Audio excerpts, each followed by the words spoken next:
The central conflict during adolescence is between developing a basic identity or struggling with role confusion as one enters young adulthood. Erikson describes role confusion as the lack of commitment to oneself. Let's understand the meaning of oneself as it relates to a single version of the individual. Adolescents struggling with role confusion are unable to commit wholly to one concept of themselves, remaining instead within that flimsy nature of early adolescence.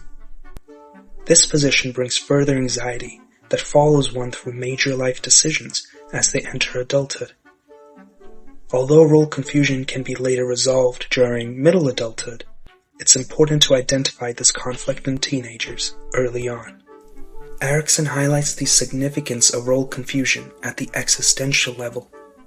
He suggests that we place our own values on the commitment towards ideals, politics, or other philosophical principles.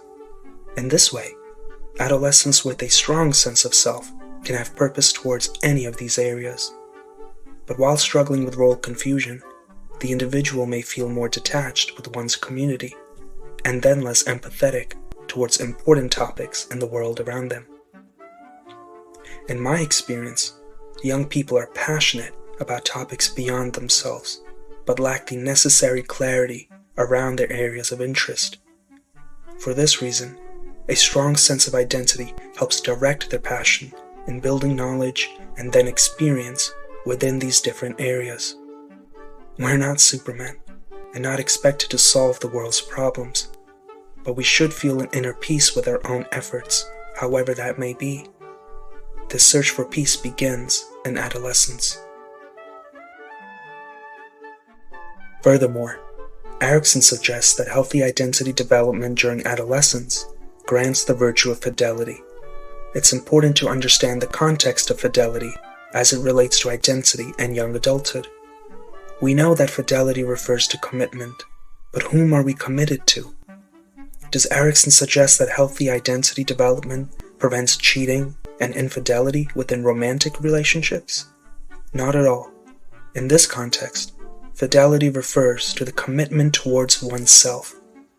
I'd mentioned earlier that the concept of oneself refers to a consistent identity that brings stability.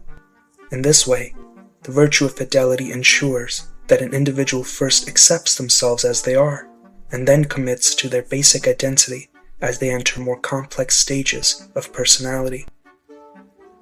This is not to say that their identity remains as basic as it is during adolescence, but that the individual doesn't feel a lingering anxiety from which stems their flimsy nature to change labels depending on the situation and social circle.